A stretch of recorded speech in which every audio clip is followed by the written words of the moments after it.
자, 우리 늘 하는 대로 심장을 그리고 제때라는 겁니다. 하나님, 나의 심장으로 당신을 사랑합니다. 자, 옆에 보시고요. 예수 그리스도의 심장으로 당신을 축복합니다. 자, 반대편 보고요. 예수의 심장으로 당신을 축복합니다. 이단에 말씀하겠습니다. 내가 주를 의뢰하고 적진으로 달리며 내 하나님 의지하고 성벽을 뛰어넘나이다. 사무엘하 22장 30절 말씀.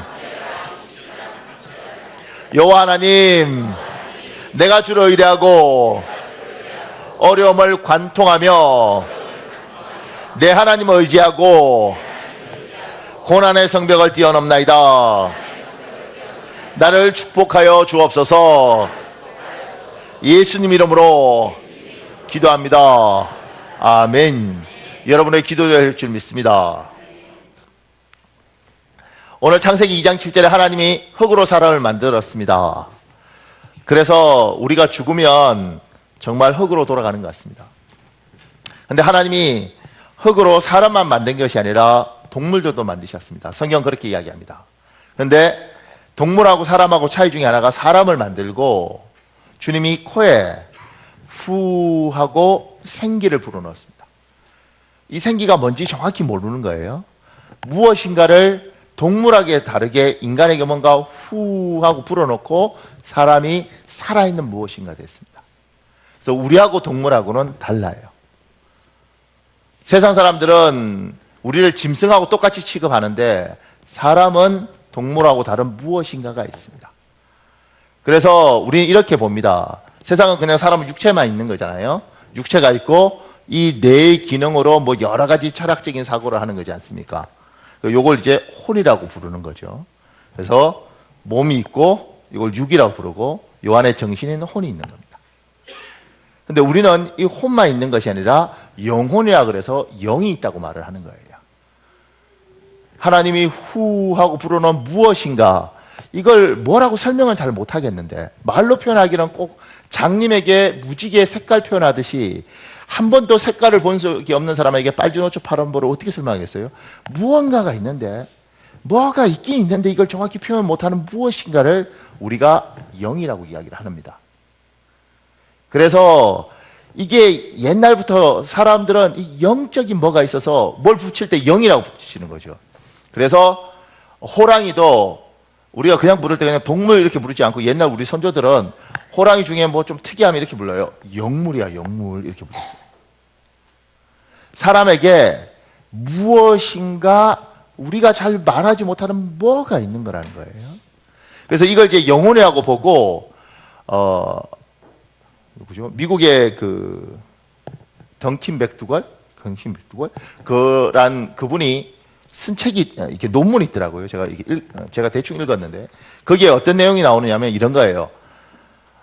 사람이 영혼이 있으면 죽으면 그 영혼이 날아갈 거다. 그러면 죽으면 분명히 이게 날아가면, 영혼이 있다면 날아가면 무게가 있을 것이다. 그래서 폐결핵 환자나 이런 사람들은 죽은 걸 알 수 있어서 이 사람이 1902년도인가 3년도인가 그때 관찰하는 겁니다. 죽기 전에 그 사람을 저울 위에 딱 올려놓고 딱 죽으면 무게를 재는 거예요. 그렇게 재니까 21g이 나오더라는 거예요. 그래서 영혼의 무게는 21g이다. 이렇게 해서 논문을 썼어요. 근데 이게 수정이 안 되는 이유가 뭐냐면 그 실험을 누가 하겠어요. 그죠? 그래서 영혼의 무게는 21g이다. 이걸 계속 주장했어요. 그런데 이게 뭔가가 있는데 측정이 안 되는 거예요. 그래서 누구는 이걸 육감이라고 표현하는 겁니다. 우리가 오감 있지 않습니까? 그러니까 시각, 후각, 촉각, 미각, 뭐가 빠졌죠? 청각. 5개 말고 하나 더 뭔가 모르는 제6의 감각. 그래서 이걸 육감이라고 그러고, 이 육감이 뛰어난 사람들, 뭔가 놀랍게 뭔가 탁 느낄 수 있는 사람들을 육감이 뛰어나다 이렇게 이야기하잖아요. 그래서 그 인도 출신의 굉장히 유명한 영화 감독 나이트, 이 사람 이름이 어려워요. 나이트 샤말란. 샤말란. 이 사람이 쓴 식스센스란 굉장히 유명한 영화가 있지 않습니까? 브루스 윌리스 나와서 그 영화를 보고 굉장히 많은 사람이 충격을 받는. 이제 뭐 정신과 의사가 있는데 결국 이 사람이 나중에 알고 보니까 뭐 유령이었다 뭐 이런 내용이에요. 그래서 굉장히 그 영화 보면 아주 음산하고 굉장히 무섭습니다. 이게 그런 것들이 왜 이렇게 반응을 하느냐면 우리에게는 영적인 무엇인가가 있다는 겁니다. 근데 우리가 배운 바는 우리가 지금 종교적인 것들에 자꾸 배제하면서 과학이라는 이름으로 배우게 되는 건 뭐냐면 영적인 게 뭐가 없다는 거예요. 그냥 인간은 뭐요? 그냥 이렇게 몸뚱아리 있고 이 육체에 있어서 죽으면 그걸 끝이라는 거죠. 영적인 건 뭐 천사니 귀신이니 뭐 하나님이 다 필요 없다는 거예요. 이런 식으로 계속 교육을 해요. 근데 우리나라 통계 자료를 보면 인구 센서스 이렇게 조사하잖아요. 우리나라 통계청에서 분명히 종교인이 더 많아요. 비종교인이 적고 영적인 걸 믿는 사람들이 훨씬 많음에도 불구하고 과학이라는 이름 하에서 그거 이상한 거야. 그건 말도 안 되는 거야. 그건 무지한 거야. 이렇게 이야기를 한다는 거예요. 분명히 영적인 게 있습니다. 그래서 다윗은 이렇게 고백합니다. 시편 51장 10절에 뭐라고 되어 있냐면 여러분 읽겠습니다. 시편 51장 10절 시작.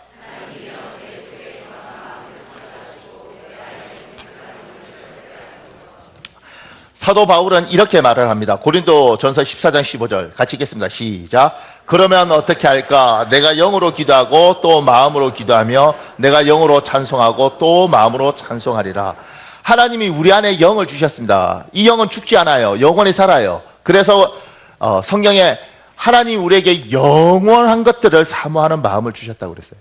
영적인 것들이 인간의 마음이 있습니다. 이 욕구를 채워야 되는 겁니다. 목사님들, 전도사님들 합치면 이 숫자가 한 10만 명쯤 된다 그래요. 별로 안 놀라시는군요. 스님들은 한 2만 명쯤 된다고 이야기를 해요.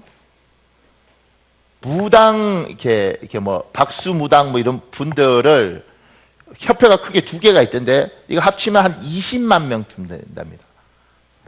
여러분은 뭐 그냥 관심이 없는 거겠죠? 근데 등록 안 된 무당을 하면 한 80만쯤 된다는 거예요. 고마워요. 근데 자기들끼리는 이 중에서 작두탈 수 있는 무당 한 4만 명쯤 된다 뭐 이렇게 해요. 아무나 다른 게 아닌가 봐요.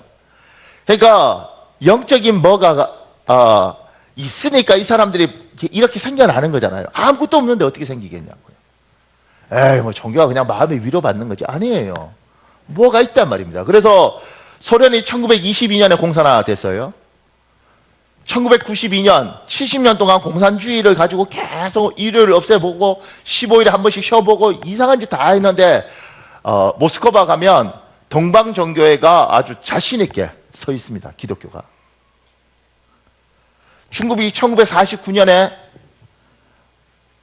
공산화했잖아요. 공산화하고 제가 중국에 2008년도인가? 뭐 8년, 9년 뭐 하여튼 그때 있었으니까 8년, 9년? 하여튼 7년, 8년? 하여튼 그때 있었거든요. 그렇게 있을 때 제가 놀랬던 건 공산당이잖아요. 공산당 계속 교육시키고 그 초등학교만 해도 애들 중에 이렇게 빨간 이렇게 목도리 같은 거 이렇게 수건 딱 메고 다닙니다. 홍소병이라 그래서. 그러니까 공산당으로 걔들은 엘리트로 딱 이렇게 교육이 다르거든요.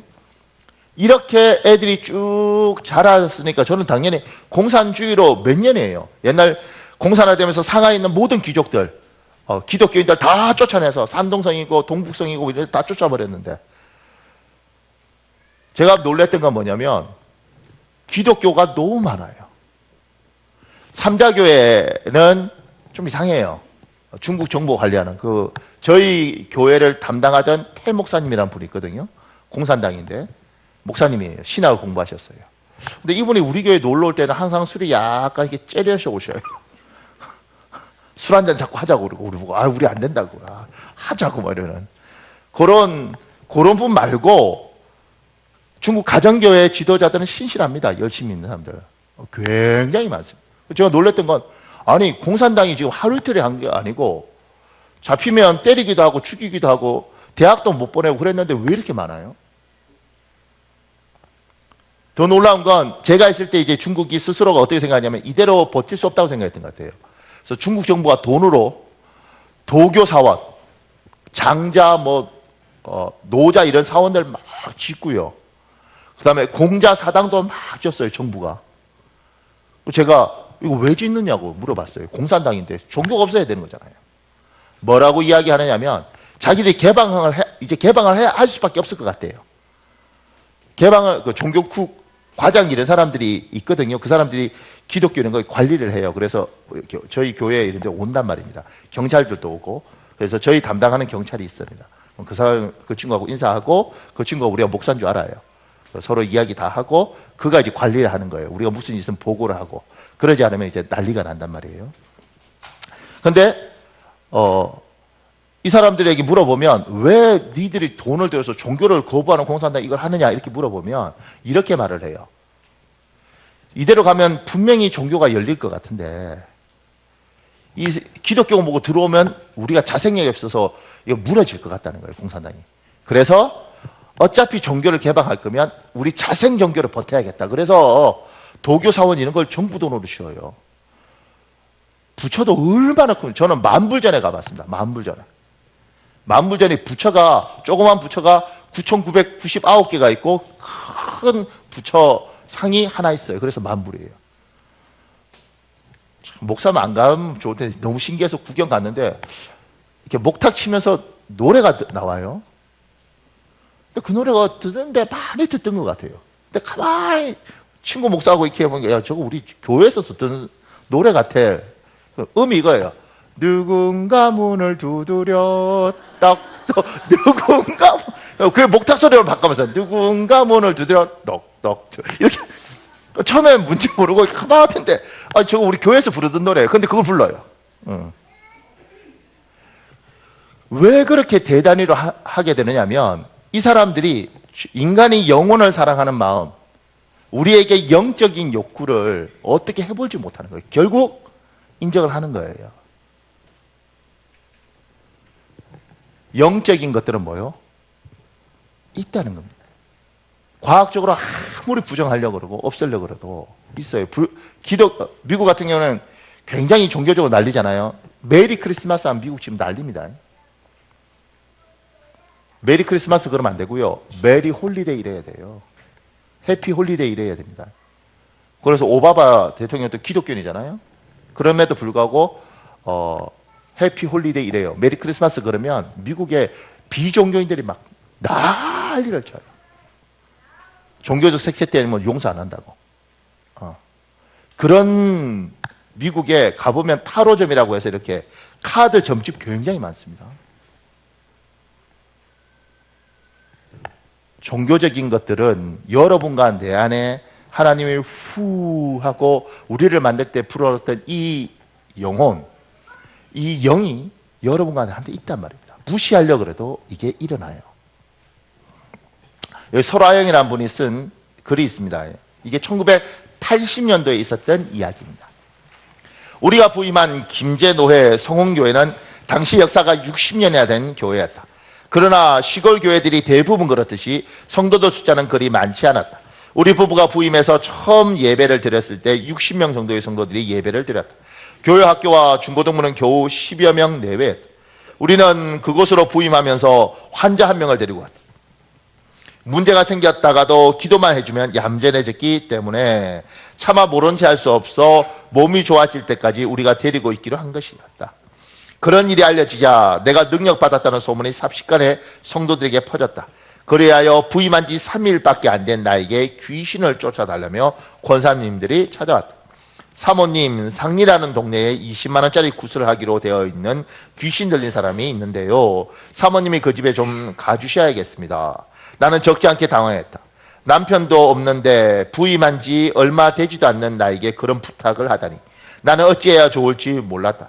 사모님이 가시면 해결될 거예요. 우리가 사모님 모시고 가겠다고 그 집에다 약속을 해놓고 왔어요. 권사님들은 막무가내로 나를 잡아 끌었다. 나에게는 한마디 물어보지도 않고 그쪽에 말을 전해 굿을 취소하고 온 것이었다. 남편은 학교에 간 터라 나 혼자 권사님들과 함께 그곳에 찾아가는데 두려운 마음이 앞섰다. 게다가 20만 원이면 그때 당시 보통 사람들이 2달치 월급이었으니 그렇게 큰 굿을 나 때문에 취소했다는 것이 부담이 되었다. 능력이 있다고 알려져 소문이 났는데 만일 가서 귀신을 쫓아내지 못하면 어떻게 할 건가? 나는 간절히 기도했다. 게다가 우리는 그곳으로 부임한 지 3일밖에 되지 않았기 때문에 성도들 앞에서 망신을 산다면 그곳에서의 목회가 순탄치 않을 거라는 생각에 더욱 간절히 기도했다. 겉으로는 아무렇지 않은 척 웃고 있었지만 그때 내 속은 까맣게 타들어가고 있었다. 가보니 귀신 들렸다는 여자가 한여름인데도 두꺼운 이불을 덮고 쾌쾌하게 냄새가 배어있는 방에 누워있었다. 점쟁이 말로는 여자의 남편이 농약을 먹고 죽었는데 그 남편 귀신이 쉬었다고 했다. 생각했던 것보다 상태가 더 심각했다. 그런데 악취나는 그 방으로 들어가니 성령께서 환상을 보여주셨다. 큰 구렁이가 그 연을 칭칭 감고 있는 환상이었다. 구렁이나 뱀의 형상이 보일 때는 비교적 문제가 잘 해결되는 것을 경험으로 알았기 때문에 나는 확신을 가지고 전심으로 기도했다. 기도를 받지 않고 밖으로 뛰쳐나가려고 하는 여자를 붙잡고 기도하고 그 다음날 또 그곳에 가서 예배 드리고 기도했다. 그런데 신기한 일이 벌어졌다. 세 번째 그곳에 갔을 때부터 이 여인이 온전해져 우리의 신방을 따라 다니는 역사가 일어난 것이다. 수개월 동안 바깥 출입 한 번 안 하고 씻지도 않은 상태에서 누워만 있던 자가 멀쩡해져 신방을 같이 다니니 온 동네에 소문이 퍼져나가면서 교회가 부흥되기 시작했다. 근방에 19이나 되는 가정이 교회에 등록을 하였으며 성도 수가 순식간에 배로 불어나면서 시골 교회에 역대 사상 초유의 부흥의 바람이 불었다. 기억에 남는 일이 하나 더 있다. 우리 교회에 출석하고 있던 한 자매의 아버지가 농약을 하다가 뇌출혈로 쓰러졌다. 그는 교회에 다니지 않았으며 오히려 교회를 비방하고 핍박하던 사람이었다. 그랬던 그가 쓰러지면서 나를 찾더라는 것이다. 성훈교회 사모님 오라고 해. 그는 인사불성으로 전주 예수병원 중환자실에 입원하였는데 가족과 의사가 모두 포기하고 있는 상태였다. 그런데 이상한 것은 내가 병원에 갈 때에만 그의 의식이 돌아오면서 내 뒤에 6, 7 정도 되는 천사가 보인다고 말하는 것이었다. 기적같이 그 사람이 회복되기 시작했다. 6개월 정도를 쉬지 않고 하루 걸러 병원에 가 기도를 해주었는데 3개월이 넘을 때쯤 그의 의식이 돌아오기 시작했다. 지금 생각하면 무슨 열심히 그리도 있었는지 모르겠다. 그리하여 그는 완치되어 교회에 나오게 되었다. 정말 죽은 자가 다시 살아난 것이나 다름없었다. 그런데 그는 또 신앙이 나태해져 교회를 멀리하였다. 그러자 이번에는 결핵성 늑막염으로 등이 전부 허물어져 버리고 말았다. 의사가 이제는 도저히 살 가망이 없다고 했다. 그러나 하나님께서는 다시 한번 그에게 치유의 역사를 베푸셨다. 병중에서 고통받을 때 그의 부인이 그에게 물었다고 한다. 이제 완전히 다 나으면 이 하나님의 은혜를 어떻게 갚을 거예요? 그러자 2번씩이나 된통 고생을 한 그의 입에서 뜻밖의 말이 튀어나왔다. 새벽마다 교회에 종을 칠 거야. 그 후 그런 몸이 약간은 부자연스러웠지만 그의 정상인과 다름없이 되어 퇴원하였고 약속대로 하루도 빠짐없이 교회에 종을 치면서 모범적인 신앙생활을 했다. 이러한 사건들을 통해 김제에서는 놀라운 치유의 역사와 함께 획기적인 부흥의 역사가 일어났다. 면소지지도 아니고 시골의 니단이 교회였음에도 불구하고 소문에 소문을 들은 사람들이 너도 나도 예수를 믿겠다고 우리 교회로 나왔다. 너무나 신나고 즐거운 목회 생활이었다. 영적인 것들이 이렇게 있습니다. 옛날에는 지금부터 30년, 50년 전만 해도 이런 일들은 굉장히 많았습니다. 무당들도 마을 곳곳에 있었고 사람들이 아프면 굿하고 목사들이 와서 기도하면 귀신이 나가고 안수하면 병자가 낫고 이랬던 한국 교회였습니다. 우리 교회 지금 예배하다가 여기 귀신 들린 사람이 혹여 왔다가 나갔어요. 으아 이러면서 아마 다음 주 우리 교인 중에 3분의 1은 어디 딴 데가 있을 거예요. 와 신기하다 이럴 것 같아요. 그렇지 않으면 어머 이상해 이럴 것 같아요. 많은 사람들이 교회에 와서 마음의 위로를 받고 좋은 이야기 듣고 그리고 그냥 이렇게 살고 싶은 사람들이 많아요. 영적인 것들이 정말 갈급할 때는 필요하지만 그것들이 일어나는 교회에 대한 부담이 있어요. 심지어 우리 목사들도 부담이 있어요. 만약에 제가 기도했는데 귀신이 나가고 병자가 나았다고 치잖아요. 그러면 아마 우리 노예에서 부를 거예요. 너무 그렇게 하지 마, 박 목사. 말씀을 전해, 말씀을. 이렇게 이야기할 거예요. 목사님, 말씀에 귀신이 나가고 병자가 안전병이가 일어나고 그런 말씀 보지 말고. 왜 그러냐면 우리가 문화적으로 이성적으로 그냥 교회에 와서 좋은 이야기 듣고 가는 거. 내 정신이 위로받는 것이 아니고 우리의 영을 하나님께서 후 하고 생기를 불어넣어 주시고 이 영적인 것들이 우리에게 있는 거예요. 짐승에는 없고. 하나님은 영이시니 하나님도 영이고 천사도 영이고 사단도 영이에요. 인간은 이 영적인 것들을 가지고 있습니다. 이것을 채워야 되고 이것을 대해서 느껴야 되고 이게 이 사람인 거죠. 그래서 타고나면서 영적으로 발달된 사람이 있고 타고나면서 영적으로 좀 둔한 사람이 있습니다. 사람마다 차이가 있지만 분명한 건 영적인 것들을 가지고 있다는 겁니다. 여러분과 내가 이 세상을 떠나면 이 영이 하나님 앞에 가는 거예요. 이 영혼이. 그래서 천국도 가고 지옥도 가는 겁니다. 이 육체는 썩을 거라고요. 여러분과 내 뇌는 그냥 땅에서 썩는 거예요. 우리의 영혼이 하나 앞에 가는 겁니다. 이 영혼을 사모하는 마음을 하나님 우리에게 주신 겁니다. 왜 힘들게 신앙생활 하느냐고요. 왜 예배 드리냐고요. 왜 교회 오느냐고요. 추운 날 왜 교회 오느냐고요. 갓난아기들 지금 덜 춥고 교회 와 있는 애엄마들이 있어요. 왜 오느냐고요. 하나님께서 우리에게 후 하고 생기를 주셨는데 이 생기를 받은 사람들이 뭔가 이걸 찾아야 되는 거예요. 그래서 교회에서 못 찾으면 어디로 가는 줄 아십니까? 그래서 무당한테 가는 거예요. 교회 와서 장로님인데 제가 얼마 전에 들었어요. 장로님인데 1,300만 원 주고 구슬을 했대. 구슬. 우리 교회 장로님이 아니고 1,300만 원 주고. 진짜요. 거짓말 같아요? 진짜라니까 진짜. 홍 목사님 맞지? 1,300만 원 1,500? 1,500만 원 주고 구슬했대요. 어느 교회인지 몰라요. 어느 교회인지 몰라요. 그래서 그 교회 담임 목사님이 홍씨인데 누워있어요. 장로님 왜 그러겠어요? 하나님 못 만난 거지. 그러니까 웃을 일이 아닙니다. 집사 중에 400만 원 주고 절에 가서 천도제 지내고 뭐 이런 집사도 있어요.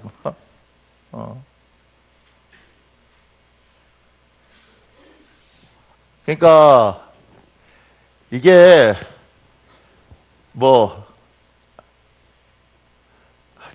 참 힘듭니다. 그러니까 영적인 걸 딱 알고 이런 거구나. 이게 이런 경험이 전혀 없으니까 그냥 뭐가 답답하니까 이렇게 하는 거예요. 근데 더 놀라운 건 뭐냐면 내가 왜 절에 400만 원 천도제 지냈냐. 아버지 천도제 아버지. 왜 아버지 천도제를 지냈냐. 그러니까 엄마 꿈에 아버지가 칼 들고 자꾸 나타난대. 그래서 엄마가 잠을 못 잔대요. 이렇게. 엄마도 집사님인가 그런데. 그래서 딸아 이거 어떡하냐 그러니까 엄마 절에 가서 천도제 지내. 그래서 400만 원 했대. 내가 뭐라 그런 줄 아세요? 차라리 날 줘. 날.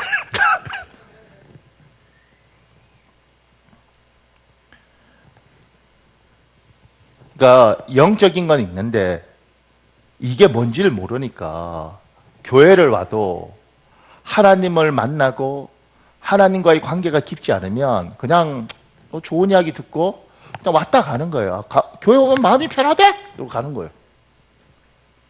그러다가 조금 전처럼 칼 들고 뭐가 나타나면 그럼 교회는 어떻게 해요? 우리 그런 거 잘 몰라요. 에이, 신경 쓰지 마세요. 하나님 믿고 살아야죠. 그래 버리니까 갈 데가 없는 거예요. 그런 데 가는 거예요. 무당 찾아가고 전 보고 가장 첫닥선이 없는 성도는 이런 거예요. 목사님 너무 좋아요. 왜? 그러니까 무당이 저 잘 된다 그랬어요. 그러면 막 미치는 거예요.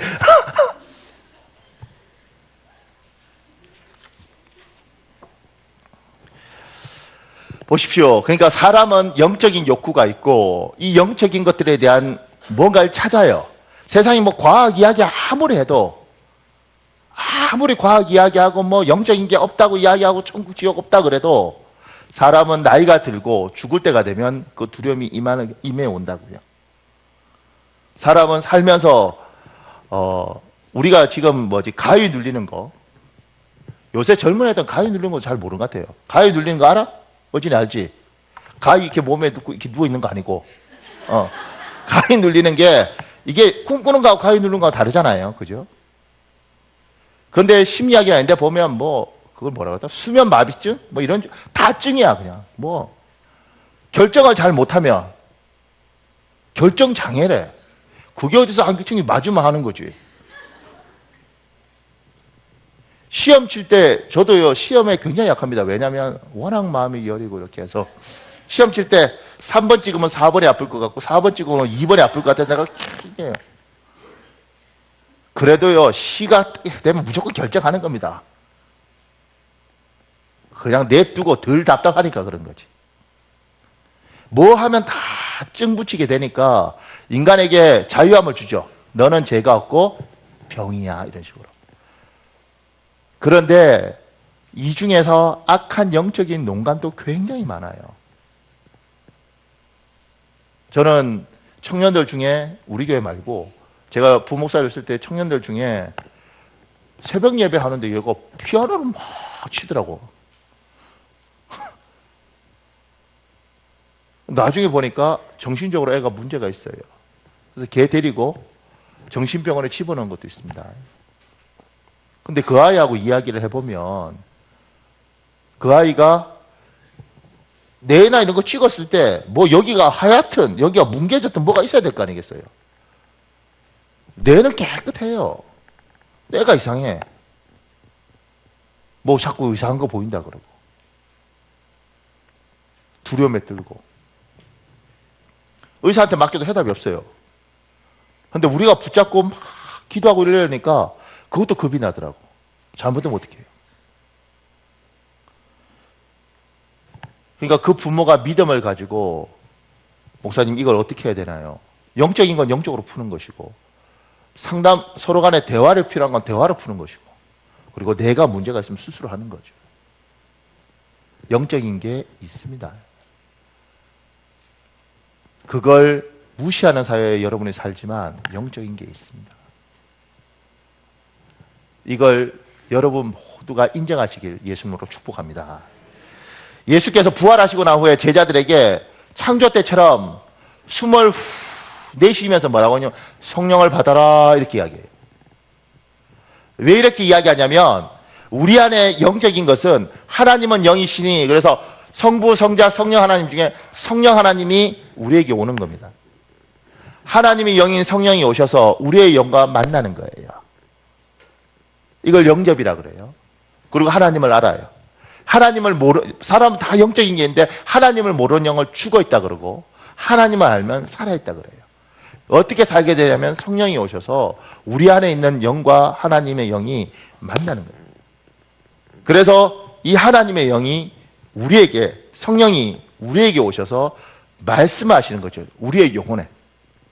이게 영이 맑으면 듣고 영이 어두우면 못 듣는 거예요. 요한복음 15장 26절에 있습니다. 여러분 읽겠습니다. 요한복음 15장 26절 시작.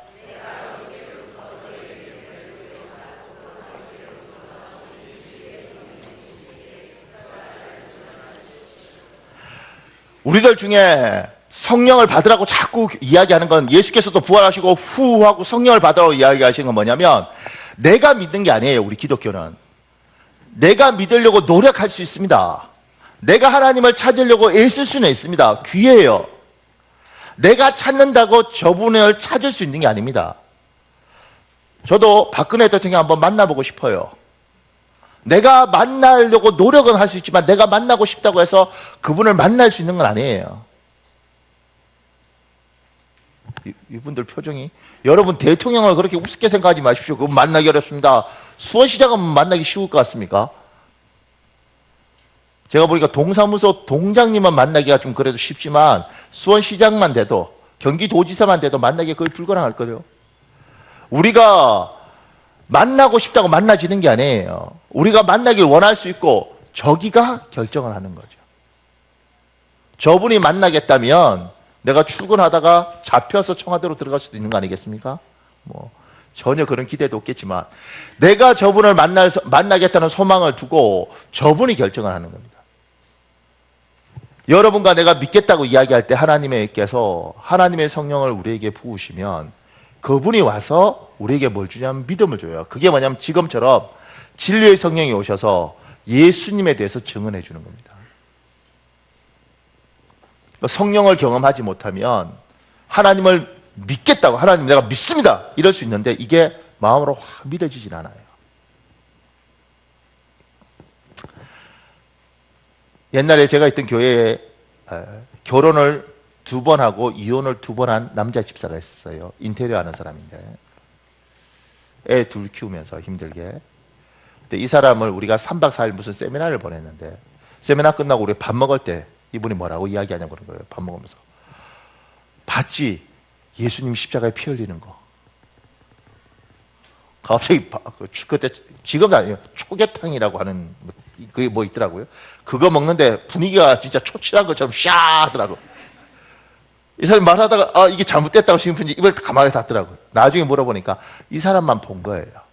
그날 십자가에 예수께서 피를 흘리는 모습을 자기가 봤어요. 처음엔 자기가 믿었죠. 믿으려고 애썼죠. 그리고 열심히 교회를 다녔죠. 그런데 자기가 믿는다고 생각했지 믿음이 자기 안에 확 들어와 있는 건 아닌 거예요. 내가 믿는 거기 때문에 어떻게 해요? 내가 버릴 수 있는 거예요. 그런데 그날 십자가에 피 흘린 예수 그리스도를 자기가 봤어요. 자기가 분명히 봤어요. 그러니까 뭐예요? 부정 못하는 거예요. 이제 버리고 싶다고 해서 버려지지 않는 거지. 왜냐하면 없다고 해서 없어지는 게 아니기 때문에. 어떤 사람은 성경을 읽고 있는데 골고다에 예수께서 십자가 지고 가는 그걸 읽는데 그 십자가 지고 가는 성경을 읽는데 그 모습이 성경에서 쫙 자기가 눈앞에 펼쳐지더라고요. 성경을 읽으면서 계속 울고 있는 거예요. 왜 울어? 예수님이 십자가 지고 이렇게 고통스럽게 가시군요. 읽고 지셨구나. 지신 거야. 요렇게 하는 게 아니고 이걸 무시하는 게 아니에요. 이것도 귀해요. 그런데 성령이 오시면 그걸 나에게 부정 못하도록 확 심어주는 거예요. 성령이 오시면 반드시 예수 그리스도를 증거하시고 예수님이 하나님이심을, 예수님이 우리를 위해서 어떤 일을 하셨음을 가르쳐 주시는 겁니다. 그래서 성령을 받으라 이야기를 하는 겁니다. 받아도 되고 안 받아도 되는 게 아닙니다. 반드시 받아야 되는 겁니다. 그래서 예수께서 부활하시자마자 후 하고 성령을 받으라. 사랑하는 꼭 성령 받으시길 예수님으로 축복합니다. 두 번째, 성령이 오시면 제가 이렇게 생각했습니다. 우리가 하나님의 자녀인 것을 우리에게 그리고 다른 사람에게 알게 하십니다. 우리 로마서 8장 15절에 16절에 있는데 15절 제가 읽을 테니까 16절 여러분 읽으십시오. 여러분이 받은 성령은 여러분을 다시 노예로 만들어서 공포에 몰아넣으시는 분이 아니라 여러분을 하나님의 자녀로 만들어주시는 분이십니다. 그래서 우리는 그 성령을 힘입어 하나님을 아빠, 아버지라고 부릅니다.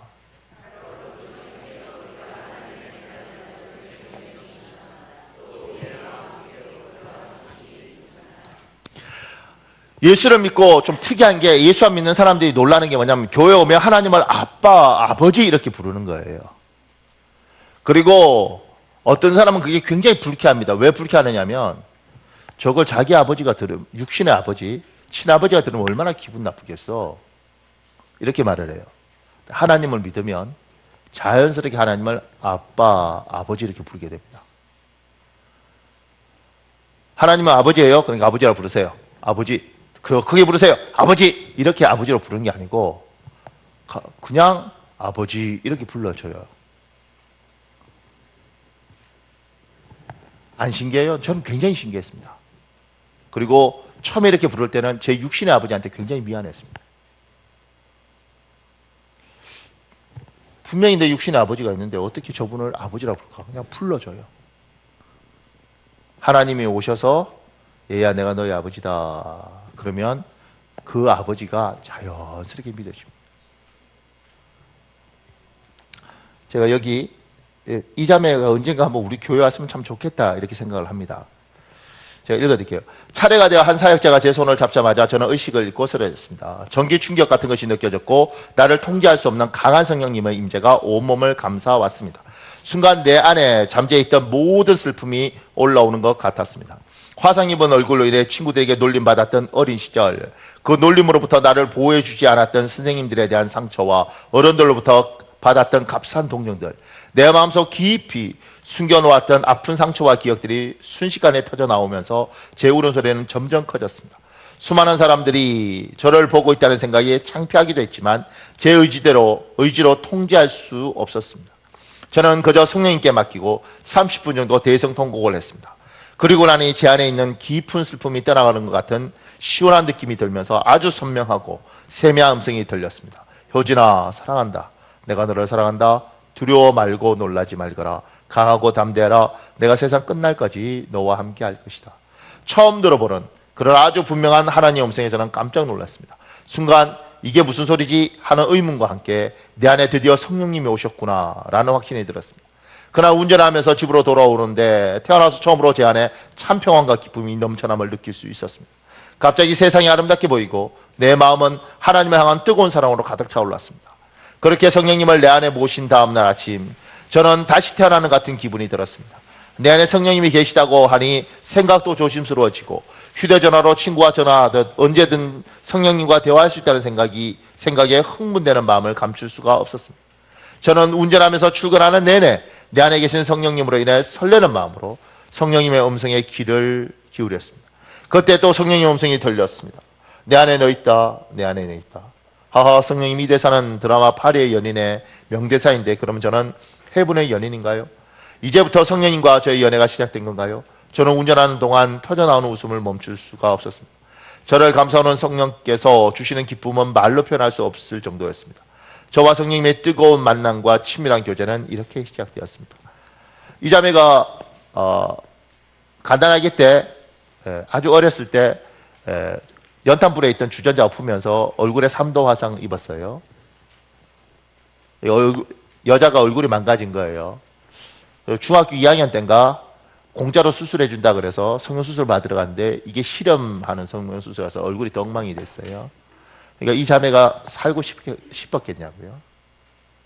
그런 완전히 그냥 인생을 죽고 싶었던 이 자매가 하나님을 만났어요. 그리고 그 하나님을 만나면서 지금처럼 내가 하나님 사랑해, 하나님 날 사랑할 거야, 이렇게 억지로 말하는 것이 아니라 하나님의 음성이 들린 거예요. 얘야 내가 너를 사랑한다. 두려워 말라, 놀라지 말라. 하나님의 음성이 들리는 거죠. 그러면서 이 하나님이 내 하나님이에요. 성령께서 이렇게 오시는 겁니다.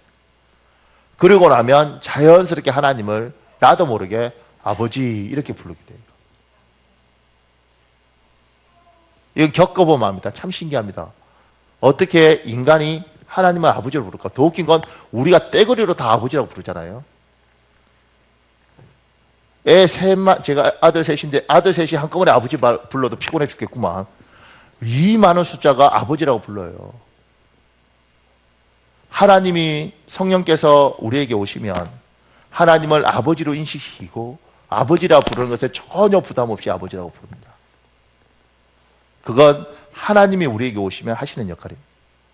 그걸 내가 하나님을 아버지라고 부르도록 할 뿐만 아니라 내 주위의 사람들이 나를 하나님의 아들인지 딸인지 알도록 하십니다. 그럼 요거 잘못 알아들으면 이렇게 돼요. 하나님이 보호해 주니까 잘 되니까 하나님의 아들이구나, 이게 아니라 그 사람을 보면 하나님을 만난 사람들이 하나님이 인도하시는 것들을 그들이 봐요. 분명히 보입니다. 제가 저번주에 그랬잖아요. 믿음 보여요, 안 보여요? 보여요. 믿음 보여요.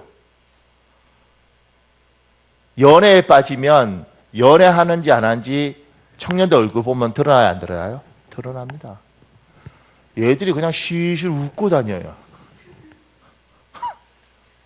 푹 푹 빠지면 그냥 쉬쉬. 걔들 사랑이 깨졌는지 안 깨졌는지 알아요, 몰라요? 알아요. 술집에 엎어져서 으아 이러고 있어요. 100%. 우리 안에 있는 건 반드시 바깥으로 드러납니다. 하나님이 하나님을 영접하면 하나님이 우리 아버지가 되면 우리한테 그게 시드러나요. 그런데 우리가 하나님 앞에 제대로 쓰이지 않잖아요. 하나님은 자기 자식이기 때문에 초달이라는 거 아십니까? 때려요. 요새는 모르겠는데 옛날에는 기도원이 참 번성했었습니다. 기도원에 가보면 기도원에 와서 자는 사람, 먹는 사람, 기도원에서 기도원으로 퇴근하고 아침에 출근하는 사람들 참 많습니다. 그들 이야기 들어보면 참 놀라운 건 거의 100명 중에 90명은 하나님 날 쳤대, 하나님 날 때렸대. 이야기 들어보면 다 망한 이야기예요, 다. 근데 그 사람들이 하는 말이 전부 다 뭐냐면 내가 하나님을 떠났는데, 내가 하나님을 버렸는데, 내가 예배를 소홀했는데 하나님께서 나를 징계하셔서 내가 이 꼬라지가 됐다. 그런데 기도원에 와서 울고 회개했더니만 주께서 나에게 다시 기쁨을 주다. 뭐 레파토리가 대부분 똑같아요. 이렇게. 하나님은 자기 자식들에 대해서 사람들이 망했기 때문에, 잘 되기 때문에 하나님의 자녀고 망했기 때문에 하나님의 자녀가 아닌 게 아니라 하나님이 저 사람의 인생을 인도하여 가심에 대해서 반드시 보여주십니다. 하나님 앞에 바로 쓰지 않으면 징계로, 하나님 앞에 잘 쓰면 하나님의 긍휼하심으로 반드시 사람들이 볼 때 저건 하나님의 사람이에요. 그게 뭐예요? 눈에 보여요, 안 보여요? 보여요. 여러분 주위의 사람들이 여러분이 정말 하나님의 사람이면 알고 있다니까요, 그걸. 그리고 그 인도하심이 날 딱 붙잡고 갑니다.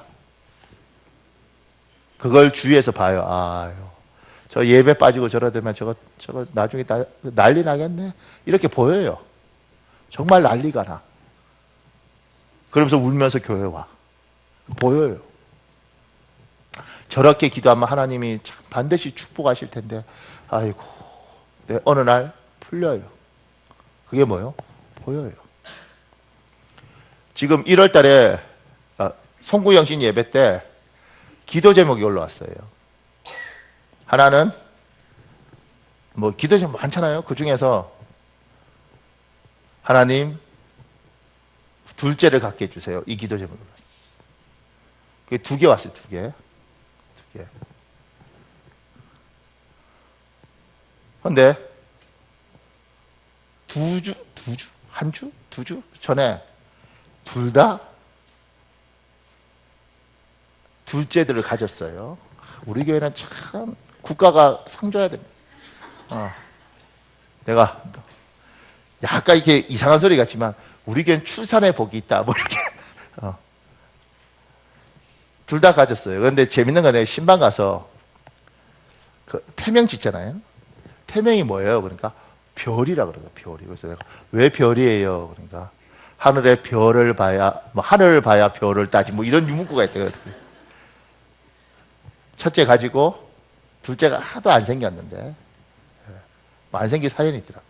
근데 기도하고 하나님이 줬다고. 그리고 예배를 2번이니까 빠졌어요. 그래서 신방을 간 거예요. 내가 신방 잘 안 가는데. 아기를 가져서 감사합니다. 그리고 2주를 빠져서 제가 신방을 가니까 아기를 가져서 이제는 교회를 안 와도 소원 성취했잖아. 믿음이 너무 약해서 그래요. 아기들이라서. 하나님이 살아있으면 하나님께서 자기 백성에 대해서 옆에서 사람들이 보도록 해줍니다. 그러니까 성령이 오시면 내가 하나님을 아버지로 부를 뿐만 아니라 좌우의 사람들이 쟤는 하나님의 사람이야. 저거 예배 안 다니면 하나님은 그냥 안 둘 거야. 저거 하나님 신뢰하면 저거 그럴 거야. 저거 저렇게 가면 나중에 안 좋을 텐데 이걸 뭐요? 주위의 사람들이 다 알아요.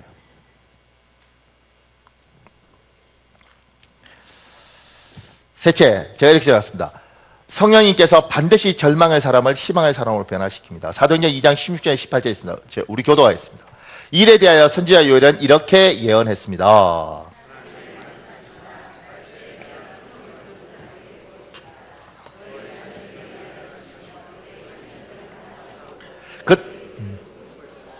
그때 내가 나의 남녀 종들에게 성령을 부어줄 것이며 그들은 예언할 것이다. 지금 여기에 예언 이런 것들이 뭐 이를테면 동쪽으로 가면 귀인을 만날 거다 이런 개념이 아니고요. 하나님 미래에 대한 이야기를 자꾸 해주시는 거예요. 청년이든 노인이든 자녀든 종이든 하나님의 성령이 임하면 지금 현실을 이야기하는 거 미래를 이야기하고 앞날을 이야기하고 소망을 이야기하는 겁니다. 그러니까 예수 믿는 사람들은, 예수 안 믿는 사람들은 기본적으로 정신과 의사가 이렇게 말해요. 사람들은 기본적으로 약간 우울하답니다. 약간 부정적이답니다. 이게 인간의 자기들의 설문조사한 결과래요. 그러니까 가만히 있으면 약간 처지는 거예요. 이게 인간이에요. 우리의 속성 자체가 어두운 거죠. 사람들은 하나님께서 인간을 창조하셨을 때 이후에 인간이 하나님과의 관계가 끊어지면서 인간은 기본적으로 부정적이고 비판적인 속성들을 가지고 있습니다. 절망을 향해서 가는 게 인간이에요. 그래서 우리 사회가 얼마나 재미냐면 똑똑한 사람은 항상 어디 가면 문제거리를 지적해야 똑똑해요. 저는 음식점에 가면 웬만하면 다 맛있어요. 맛있게 먹을 때 한 분이 이렇게 말을 하는 겁니다. 여기 MSG가 많이 들어갔네. 딱 이러면 갑자기 그 사람이 훌륭해 보여. 막 먹을 때 이건 감자로 볶아야 되는데 이게 다른 걸 섞어서 볶았네. 딱 이렇게 하면 훌륭해 보여. 어디 갔는데 우리는 오 예뻐요. 그런데 저 모퉁이 저거 귀 나갔네. 훌륭해 보여요. 뭔가 지적하고 문제를 확인하고 이러는 것을 존중받는 사회에 우리는 살아요. 결국 뭐요? 비판적인 사람들, 그 사람들이 사회에서 힘을 가지고 있는 거예요. 똑똑하면 문제를 지적하는 거죠. 근데 하나님의 사람들은 그렇게 살면 안 됩니다. 하나님의 사람들은, 그러니까 무조건 좋으라는 이야기를 하는 게 아니에요. 하나님의 사람들은 하나님의 성령이 오면 성령이 우리의 부정적인 생각들을 바꿔가기 시작을 하는 겁니다. 그래서 강용우 박사 큰아들 폴강이 하버드 들어갈 때 그 교장이 해줬던 말, 추천서에 썼던 말, 그게 참 좋은 거죠. 폴강이 5층에 가면 5층이 환해지고 2층에 가면 2층이 환해지고. 나는 우리 성도들이 좀 그랬으면 좋겠습니다. 여러분이 기독교인이면 여러분이 교회에서 식당에 가면 식당이 환해지고 여러분이 유치부 가면 유치부가 환해지고 뭐 이렇게 갔으면 좋겠습니다. 그 집사가 오는 순간 그 집사가 주일학교에 오면 주일학교가 시커매지고 그 집사가 주방에 오면 주방이 그냥 축토화되고 이렇게 가면 안 되지 않겠어요? 그런데 우리들 중에 그런 어둠의 속성들이 사람을 딱 잡고 있는 사람들 생각보다 많습니다. 얼굴에 나타납니다. 눈이 태어날 때부터 찢어진 거야 어떡하겠어요. 그런데 예수를 믿어도 눈에 도끼가 착 있어요. 제가 얼마나 철딱선이 없는 성도를 한번 봤느냐면 그 성도가 그러더라고요. 목사님 우리 담임 목사님 별명이 뭔지 아세요? 그래서 제가 담임 목사님 별명이 뭐예요? 그 유명한 목사님이셨거든요. 뭐예요? 그러니까 독사예요. 독사. 눈이 쫙 찢어진 게 예쁜 성도들 많아.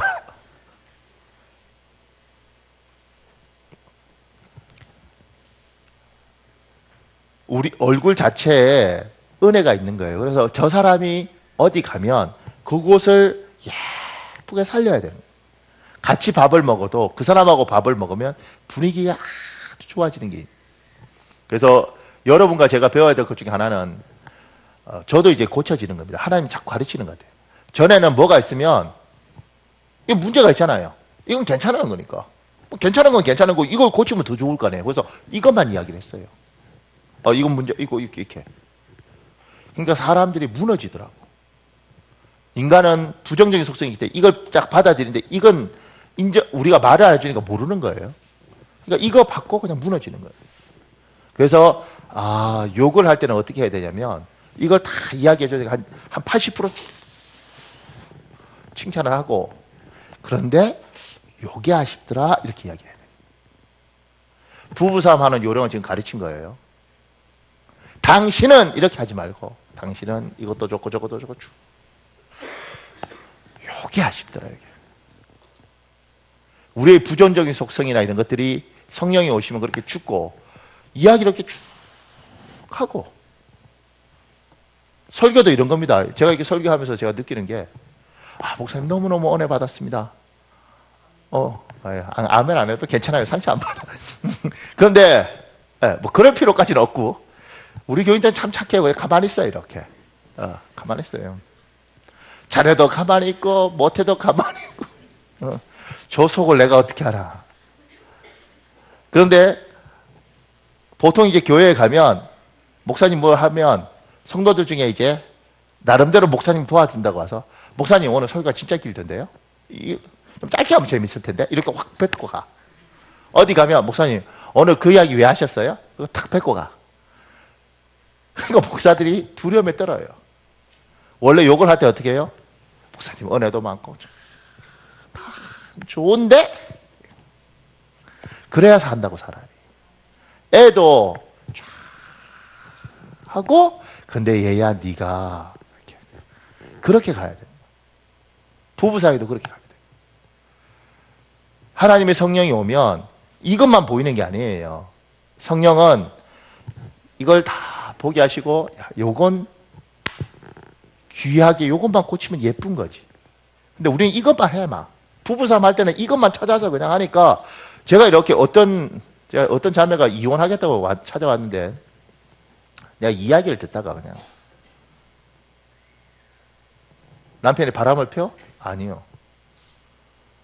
남편이 돈을 안 벌어줘? 아니요. 시집에서 난리를 쳐? 아니요. 왜 헤어지려고 그래? 남편이 사랑을 잘 표현하지 않는데. 살아 그냥. 두들기 패는 사람도 얼마나 많고, 돈 안 갖다 주는 사람도 뭐. 사람이 복에 겨워서 그게 뭔지 모르겠어요. 왜냐하면 이것만 자꾸 보니까 망하는 거예요. 하나님 영이 오시면, 하나님이 참 저한테 복을 많이 주신 게 지혜를 주시는 거예요. 성령이 오셔서 힘들어할 때, 얘야 이것도 좋고 이것도 좋고 이것도 좋고 이것도 좋지. 예, 좋은 걸 한다. 하나님 이거는요, 그러니까 이게 좋으니까 이건 품고 살아라. 회사도 똑같아요.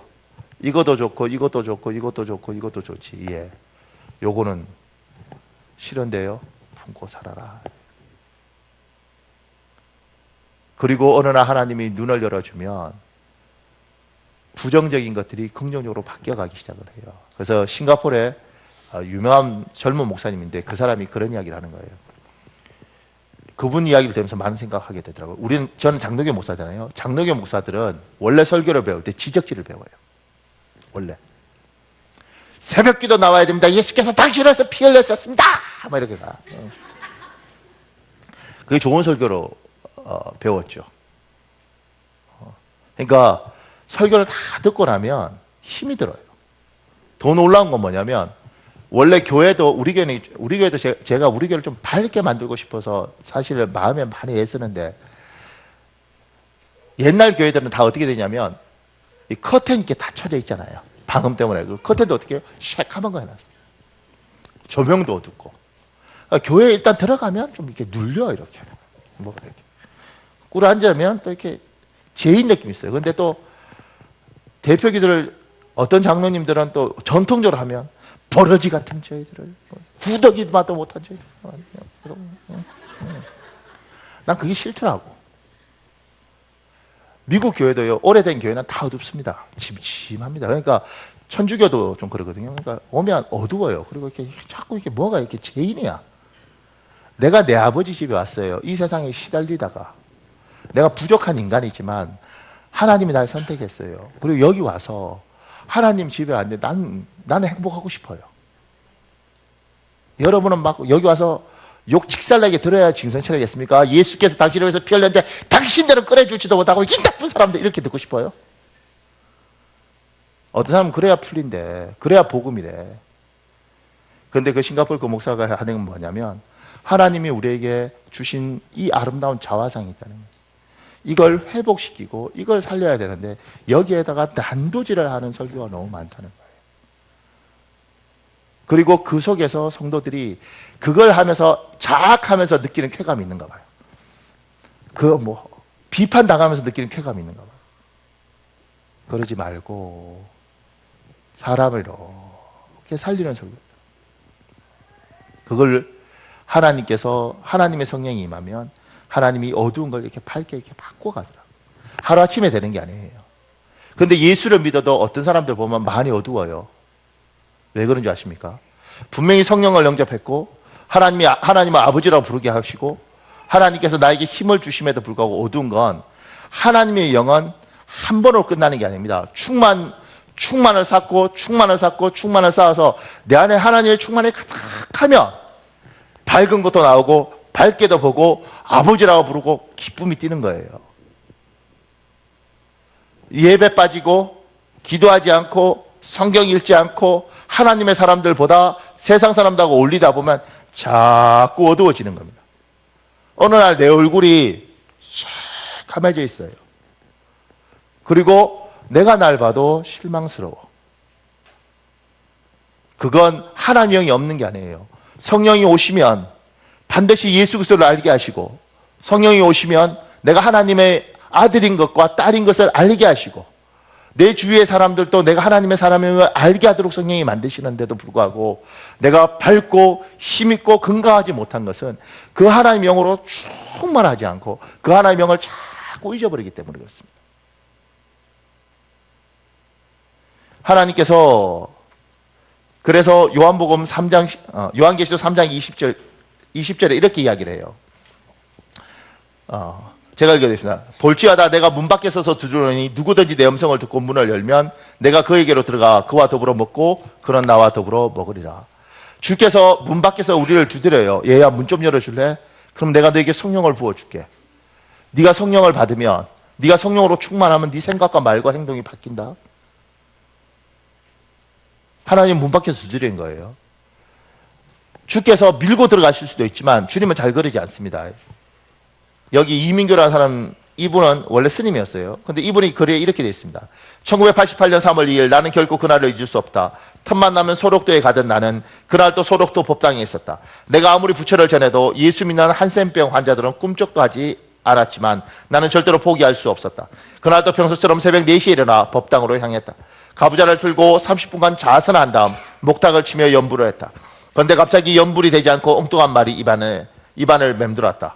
며칠 후 딱딱딱 이게 목탁 치는 소리입니다. 요단강 건너가 똑똑똑. 나는 화들짝 놀랐다. 이게 도대체 무슨 소리란 말인가? 처음에는 내가 멸치가 먹고 싶나 하는 생각까지 들었다. 그만하려고 해도 도저히 멈출 수가 없었다. 그러다 곧 이 소리를 어디에서 들었는지 기억이 났다. 그것은 며칠 전 화장터에서 들었던 기독교인들의 찬송가 가사였다. 따져보면 며칠 전에만 들었던 것이 아니다. 지난 7년간 소록도를 드나들 때마다 수도 없이 들었던 찬송가 해보다 더 밝은 천국의 후렴구였다. 하지만 아무리 그렇다 해도 연부를 해야 할 땡중의 입에서 어떻게 찬송가가 터져 나올 수 있는가? 혀는 제멋대로 돌아가는 것 같았고 뜬모로 소리까지 외쳐댔다. 생각해보면 그때 방언이 터진 것이다. 거의 1시간이 넘도록 목탁을 내려놓고 법당을 뒹굴었다. 정신을 차려보니 얼굴이 콧물같이 으로 범벅이 되어 엉망이었다. 예수 믿는 사람들을 잡으러 다메섹으로 가던 길에 예수를 만나 눈이 멀었던 사울처럼 그때 나도 성령에 온전히 휘감긴 것이다. 사울이 그 즉시 회개하고 복음을 전하는 사람으로 변했던 것처럼 나도 그 순간 성령의 임재 가운데 찬송과 후렴구를 반복하며 방언하면서 크게 변화되는 체험을 했다. 그것은 온전히 내가 한 것이 아니요 성령님이 나를 찾아와 주신 사건이었다. 그것은 어떤 말이나 이론으로도 설명할 수 없는 체험이었다. 지금 이렇게 하나님을 만나는 경우가 있습니다. 하나님이 강권에서 아주 밀고 들어오고 인격이 뭐고 부셔버리고 들어올 수도 있습니다. 너무 강팍한 사람은 그렇게 하실 수 있죠. 그런데 우리 주는 이렇게 하실 수 있지만 이렇게 하지 않더라고요. 문 밖에서 뭐요? 두드려요.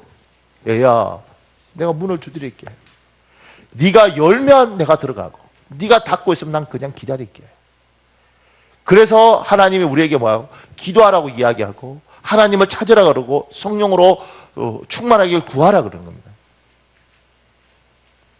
지금 한국 기독교가 굉장히 약한데요. 목사님들도 하루에 20분 기도 안 하는 목사님들 굉장히 많습니다. 성도들 중에 이런 운동이 있습니다. 하루 3분 기도하기. 하루 3분 기도하는 거예요. 3분. 아침 밥 먹을 때 1분, 점심 밥 먹을 때 1분.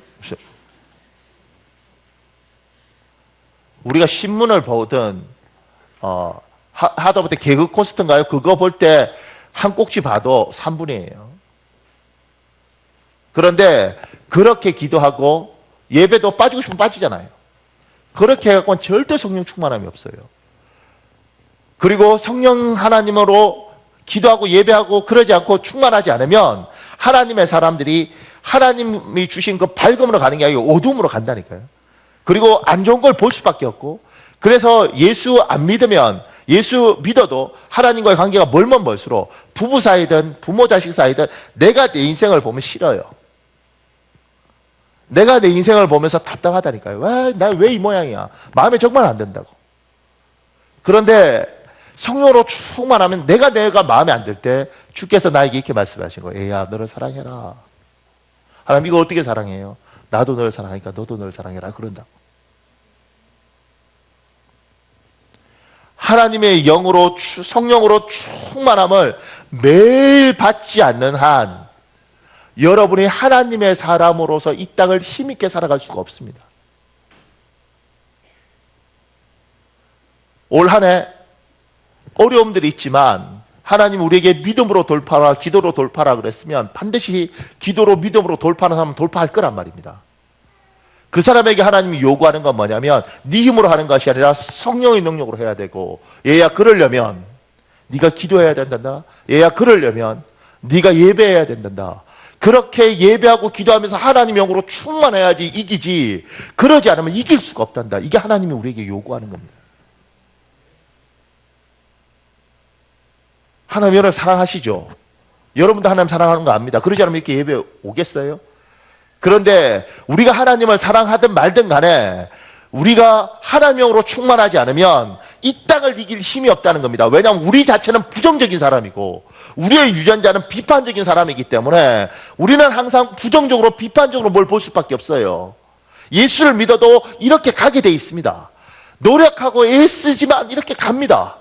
그래서 하나님과의 관계가 멀어지면 멀어질수록 부부 사이도 깨지고 부모 자식도 깨지고 그 다음에 내 인생도 내가 내 자신을 보면서 불만이 되는 거예요. 왜냐하면 모든 것이 기분 나쁘게 보이도록 되어 있습니다.